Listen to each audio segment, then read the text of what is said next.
Every so often you find yourself browsing whatever video or streaming service you've got going on here, like Netflix or Disney Plus or whatever you got, and you see something that's so out of left field that you just have to check it out.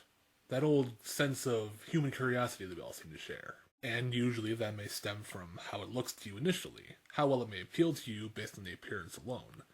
Well, unsurprisingly, I had that very same experience this recent New Year's Eve, when I got recommended on YouTube, of all places to get recommended weird, crazy stuff, a 1986 New Zealand animated film, Footrot Flats The Dog's Tale.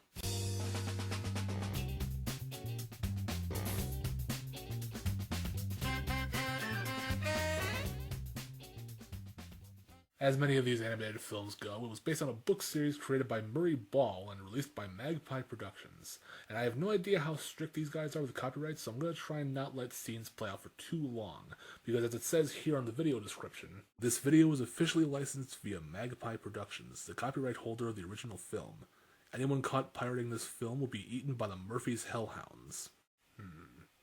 Well, if it's anything like this hellhound, I say we're in a pretty cozy position. This movie starts off in a pretty bizarre way. We're given a relatively chill opening credits sequence with a bird that looks high as fuck, but then we get thrust into a woman driving down the road and a helicopter running her off into a pond. Talk about one hell of a juxtaposition. Lady Driver! I think the issue is less Lady Driver and more sycophantic chopper pilot out to kill an innocent woman just for the fun of it. Feels frighteningly closer to that one. After that lady's tragic near-death experience, we're then shown a group of farmers shearing sheep, and judging from the looks of some of these shots, I'm willing to wager they do more than just shearing. My mind's telling me no, but my body's telling me yes. All of a sudden, an old lady comes by with a full plate of pancakes, or tackers as I'm guessing they're called in New Zealand. Tacker time. Dogs love tacker time. I don't know, any Kiwi viewers out there, help me out on that one. A black and white dog comes up behind the old lady, but instead of going for the pancakes, he jumps into the wool and what looks to be shit particles. Yeah, that's a real upstanding main character we've got going on here. Has a Garfield-esque talking inside his head complex and loves to eat sheep shit. And is also a bit of a klutz when it comes to daily chores. Who'd have figured? And now there's this cow print tiger on a pencil-thin tree branch looking for fish, and the chopper cucksters, apparently named the Murphys, who I can only assume are the same Murphys read about earlier, make yet another grand appearance, dipping the tiger in the water, which he is obviously not happy about. What self-respecting feline bovine would? The Murphys fly over the farm, scaring the sheep into a vat of green liquid. It's really hard to pinpoint what the diddly damn fuck anything is in this movie, alright? And we're only 4.5 minutes in. That says something awfully foreboding to me. The dog gets dragged into the vat with the sheep, and as he's drowning, as if it couldn't be predicted, his life starts to literally flash before his eyes as we're taken back to when he was just a little pup, being carried in a cat box. I'm sure the pet store had a logical reason for that mix-up. Just like the goddamn cow tiger. Let's just move on. We'll be here all day. So yes, we get to see this unfortunate canine in his early years, and holy shit, dude, you ever heard of a Swiffer duster? Or an archaeologist? Did you seem to have multiple fossils laid about in your residence? Or is this just normal for rural New Zealand life? Nobody gives a shit about cleanliness? Alright, checks out. So, after a short, grueling glimpse into this filthy troglodyte's lifestyle, he notices a car coming by to his dingy hole and makes even more of a mess than when he started. I see he went to the Betty Boop School of Housekeeping. Quite a prestigious institution, I dare say. I mean, you can't find yourself any more knee-deep in trash without learning from the best of the worst in terms of upholstery. So then we're introduced to these quirky little characters as Wallace and Annie, with Wallace apparently being Annie's nephew. This place could do with a woman's touch. Oh. Lady, I think a poltergeist is more the location you need for this kind of house. Annie tells Wallace that she can't stay long, but before she leaves, she gives Wallace the dog his brother promised him. When asked what the dog's name is, before Annie can answer, the dog silences her in a small tantrum. Wallace simply calls him Dog, and that's what gets him swooning and crooning. And also, he meows for some reason. Meow. I swear to God, this film just does not know what its animals are, does it? So far we've seen a cow tiger, a dog that meows like a cat, a cow that drinks its own bodily fluids, a sheep that fornicates with humans. What in God's name have I got myself into today? Wallace briefly shows Dog around the place and gives him an even dingier hole to sleep in than the one he currently inhabits. Come nighttime, Dog seems to be on edge about his new surroundings and runs off scared into the night, nearly falling off a ledge into the river. We then see a truck stop by on the road above with two men dropping a bag holding another puppy into the river, and Dog immediately goes to rescue it, but to no avail as he falls in the water himself and travels downstream with the bag. Then this weird fuck dancing with eels appears and sees the floating bag with Dog attached to it. He takes them out of the water and opens the sack to reveal a female dog inside, to which the man names her Jinx. Or Jets. I really can't tell, the dialect's a little thick here. We'll just say Jinx for now. The man takes the dogs into his home, which somehow looks nicer than Wallace's shithole, and gives them a place to sleep for the night. Next morning comes, and Wallace goes looking for Dog in the hole he left him in. The Eel Man, whose name is Cooch Windgrass. What a book of stories that name could tell. Comes to check in on him, and Wallace tells him he lost Dog, whereas Cooch points out he's right on his leg. Well, could be. As a matter of fact, yes. As Cooch brings up how he found Dog, it suddenly switches back to present day, where Wallace is giving CPR to Dog after he was drowning in the sheep pit. Once he comes to, the Murphys make their way to Cooch's place. Don't worry about me, Major. Jess can look after me. Okay, so that other dog's name is Jess, not Jinx. Nice to hear things in an accent that actually translates to English. Disclaimer, I am joking. Much love to my New Zealand viewers. Be quiet, dogs. I think I can hear something. Really? Because I sure as shit can't. The Murphys scare off Cooch's deer in the hopes of snagging a few of them for their own purposes, but the little bird from earlier sabotages the one Murphy before he can get a shot off, leading them to retreat back to their land. And what a welcoming sign they've got around the perimeter. Blackwater Station. Dogs will be shot. You sure it's just dogs? And here at this Blackwater Station we see a gator hog. You know, I spent a lot of time questioning the anatomy of the animals in this film, that almost seemed normal to me. Dog and Jess run off and trip into a poppy field and... Oh, good lord, don't tell me this is leading what I think it is. Nope, film, you stop it now. I've seen that weird scene from Fella Day. I don't need to see any literal doggy style going on right now. Push off, you ratbags! Oh, thank Christ. As Wallace takes Dog home, he spots his niece and one of her friends playing a bit of the good old sport ball. I call it sport ball because if I call it anything specific, it's guaranteed at least 5 or 10 people in the comments are going to give me shit for it, saying I don't know what the fuck I'm talking about. And granted, when it comes to sports, I know that field about as well as I know politics. Meaning I know fuck all about either one. And I don't really want to learn. For I feel I may enter a plane that I can never return from. Wallace decides to school the young chitlins on some sport ball tips, and apparently Monkey Jones over here is a natural-born player. Watch out!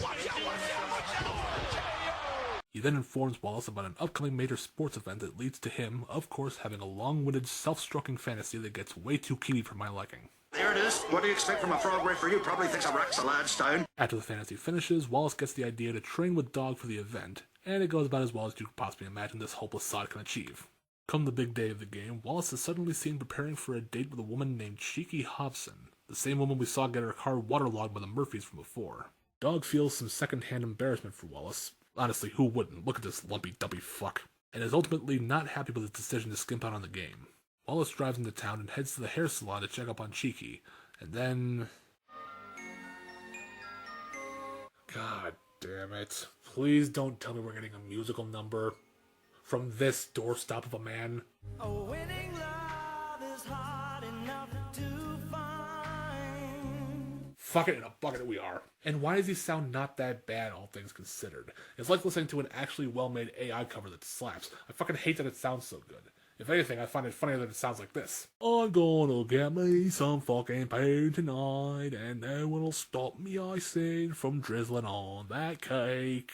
By the way, all the songs you hear in this film was written by one guy named Dave Dobbin, who's actually a pretty damn good singer, and obviously I can't play the songs for too long due to copyright reasons, but if you want to check out the two big ones in this film, they're Slice of Heaven and the one song that Wallace is singing right now called You Ought to Be in Love.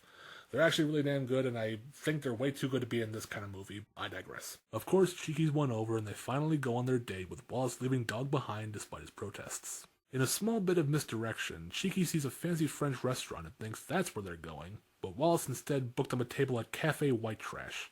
Meanwhile, Dog is still foaming at the mouth about the whole ordeal. But not from rabies, surprisingly. He envisions Cheeky poisoning Wallace and killing him, so he sets off to try and rescue him.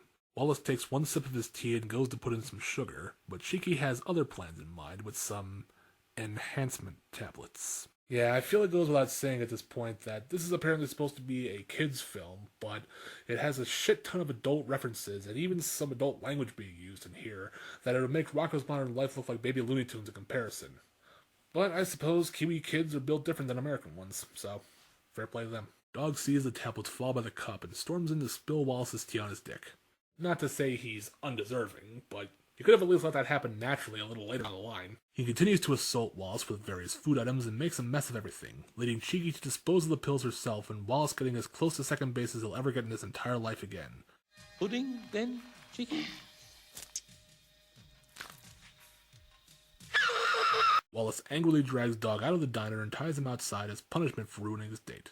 I try to save his career, and this is what I get. You weren't saving shit, there's nothing to save, you're doomed to be an idiot forever. Then a pack of large rats climb over the Murphy property line to attack Dog.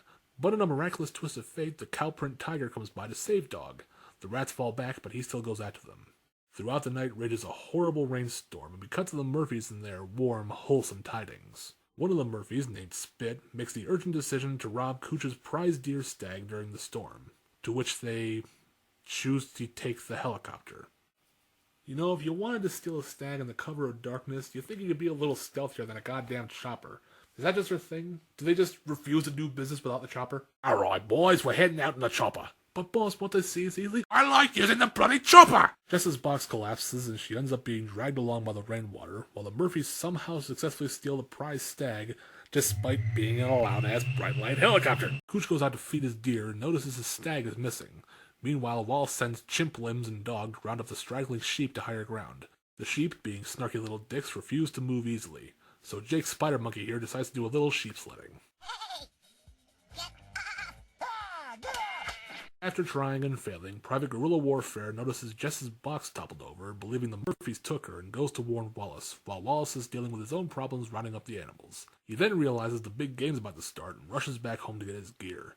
As Harambe Jr. goes to tell Wallace about Jess, he clearly cares less about that and continues to go home for his sports gear, leaving Camp Laszlo and Dog to find Jess on their own. Jess is seen cowering in an old hole, and from under the mud emerges another Croco pig. She once again stumbles onto the Murphy property line, while the drummer from Interstellar 5555 and Dog come across a precarious-looking bridge they had to travel over. Keep on moving and don't look down. Check! I'm looking down! Ah! The bridge snaps and Dog is left on his own to find Jess as she scurries through Blackwater Station. Back at the home, this kid who I just now learned is named Rangi, looks more like a Rafiki if you ask me, still persists to have Wallace stay and look for Jess. And also I learned that Wallace's niece is named Pongo. I know this sounds weird for me to say this far into the review, but I honestly have a hard time understanding what people are saying in this film due to the heavy accents on display. It almost sounds like mumblespeak at times, and I can hardly make out what words they're using. Not from disrespect, mind you, I don't want it to come off as that. It's just a very difficult accent to get a handle of. Cooch is seen walking down the road after the rain has settled and is met up by the Murphys driving off to the sports game. You wouldn't have seen my stag by any chance, would you, Murphy? Oh, piss off. Is that a yes or a no? That's a formal recommendation. And you might also be wondering why I ain't using me chopper to get to the game. Well, let's just say we busted a gear hoisting your stag. I mean, getting the mail. Why would you need a chopper to get mail? No more questions! Cut back to the home, where Dog is reenacting the sisterhood of the flopping bloomers and stumbles on a group of even crazier dogs than he is. I assume these are the aforementioned hellhounds we read about earlier. And the weirdest thing is, these are some of the most realistic looking dogs in the entire film. Granted, it's not Plague Dogs realistic, but it is still kind of jarring to see humans and animals in this film looking as cartoonishly dopey as possible, and then 42 minutes in we get a realistic-ass Rottweiler in here. It's kind of a bit of a misdirection there. In fact, another jarring thing I noticed while watching this film. Why doesn't Dog have any conversations with the other animals? He obviously has his own voice in that head of his, so I find it a bit weird that he doesn't have one single line of banter with the other animals. The closest thing we get is this one scene where he's like trying to intimidate the sheep and he gets his foot stepped on, but that's about as far as we get into there. I mean, I guess I would have drawn too many parallels to Garfield, but still would have been nice to have at least. Dog moves around pretending that he can actually take on these Herculean giants, knocks a stick against their cage, and then pisses in front of them. Clearly the animators didn't draw his balls big enough for that moment. But surprise, surprise, backdoor escape. As Dog overconfidently roams down further into Blackwater, the other dogs catch up behind him and he runs off. Now who could have seen that coming, I ask you? He gets snared up in some barbed wire, which I'm fairly sure should have been able to kill him, or at the very least maim him beyond repair. Continues to be flung around like a tea towel and launches himself in a nearby wood chip pile. Eventually, Wallace and the young vagabonds make it to the sports game where the Murphys have already found their seats. And because of the majority of this sports scene doesn't really add a whole lot to the story, I'm going to try and comb through it as best as I possibly can and try to get back to where we actually were in the story. Jess is once again hiding out in a hole, only this time she's joined by a bunch of rats, and they're none too shy of letting her know they mean business. And during the next few minutes of the film, it keeps cutting awkwardly back in between the sports scene and the story parts here, so it's kind of hard to talk about it coherently. But there is one part in the sports scene that is significant. Rangi hatches a little plan to lead Wallace to help Dog and Jess at the Murphys by stealing the ball and making Wallace chase after him. The Murphys head back to catch him, where they reveal an earshot of Pongo that they stole Cooch's stag, and only now does Wallace listen to reason and decide to be useful once Pongo brings that information up to him. But oh no, Wallace's truck won't start. Isn't that a movie trope and a half right there? Rangi sees the Murphys drive up the hill and jumps on top of their Jeep. At the same time, Wallace and Pongo aren't too far behind, and then... I got every disease known to road, and things like these may be the most potent. Alright, I'll admit, this part actually caught me off guard the first time I watched it. I'm telling you, man, the pacing of this film is just all over the goddamn place. It feels like it just jumps from one set piece to another with no actual cohesion, and that anything and everything can and will happen. Because now we have a singing white mouse with a freakishly large tail that does not look any bit comfortable to walk around with. The hellhounds outside finally manage to break through the door, activating the equipment inside. And our good old friend, the cowprint tiger, comes back and starts slapping the rats like they owe him rent. Meanwhile, the Murphys make it back home with Rangi still hanging on the back of the car, and Spit notices the sawmill's been turned on. More crazy cartoon shenanigans ensue, some reused animation of Dog on a log, hey, there's a fun rhyme for you, and Dog literally flying around on a gravity-defying log for some goddamn reason. No real explanation as to how this log is defying the laws of gravity, but it's happening. After all that nonsense, Spit goes back to his Jeep and grabs some quite literal firepower with a jerry can and just tosses it in, hitting Cooch's stag on the heel and causing it to bolt out of its pen, while at the same time releasing the other deer in captivity. Thought they were just after the one stag, but nope, they just dropped the whole flock apparently. Enraged, Spit grabs his rifle with intent to kill Dog, when Rangi jumps him and shouts in some otherworldly language. One of the other Murphys then rides in on a motorbike and goes towards the chopper, only to be flung out of it after realizing it was tethered to the ground. Yeah, maybe that's why you shouldn't solely invest all of your plans into a fucking helicopter. Especially if you're as ignorant as a clan member. Spit is still on the hunt for Dog and Jess as they make their way to a nearby raft they can use for their escape. With no luck shooting Dog, he goes for Mr. Cow Tiger instead, causing him to fall out of the tree. Cripes, it's Horse. They must have hit him with a ballistic missile. Wait, that thing's name is Horse?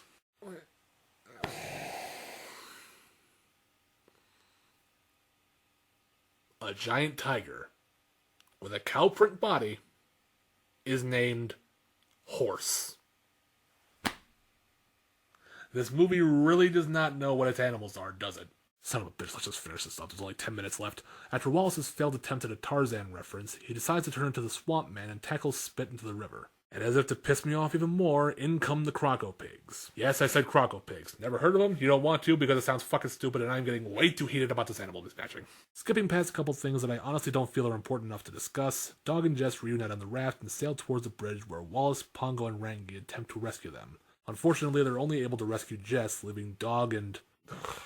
Horse to drift away in the current. In a twist of fate, Dog and Horse are seen surfing back towards the shore before getting knocked back in the water and Dog being on the verge of drowning again. Of course they turn up fine, and here we get to the end where it seems Dog and Jess have a new bundle of litter about them. And that was Footrot Flats the Dog's Tale. Holy shit, this film was something crazy, but ultimately I found it to be a pretty good time. Sure, I griped about the animal mismatching and some of the songs sounding a bit too good to be in a film like this, but that was honestly just from a first watch perspective here. I didn't really expect it to be anything sort of masterful, so I kind of dug into things that may not have needed to be dug into, but looking at things on a grander scale, I do see a lot of passion that was put into this film, especially for something that came out in 1986 and representing a part of New Zealand. Most of my thoughts portrayed in this review mostly stem from the fact that I never actually watched this before, nor have I ever read the Footrot Flats books because I guess didn't really make much of an impact in America, and also this is a product of a different country than I'm normally used to seeing stuff from. I've seen plenty of popular media from places like the UK and Japan, and normally can get into them without too much of a hassle, but when it comes to things that are only really well known in their home country, and representing a very rural part of their home country, some things unfortunately do get lost in translation, leading to a weird disconnect in the viewing experience. The biggest issues I found were the heavy accents on display, making it difficult to understand the characters half the time, and also the very overall disjointed structure of the film, where it just cuts back and forth in between between certain scenes, and it just slings a lot of what feels like filler just to pad out the film. Now, I will say it wasn't nearly as bad as a film like, say, The Christmas Tree, where it also had that kind of issue of just cutting back and forth between scenes that didn't really feel like they had much to do with each other. But there were times in this film where I was genuinely struggling to figure out what exactly was going on here. But aside from that, I appreciate the insanity for what it is, and hopefully some Kiwi viewers in the comments will help me figure out a little bit more about this film, because I feel like I really need it. And if there's other kinds of media from different cultures you guys want me to look at, feel free to drop that in the comments as well. I'm always happy to take on some new suggestions, even if they may lead to more questions and answers later. But that's all the time I got for today's video, so thank y'all so much as always for tuning in, and remember, it's fine if it's a flop or a hit, because media is media, no matter how shit. See y'all next time.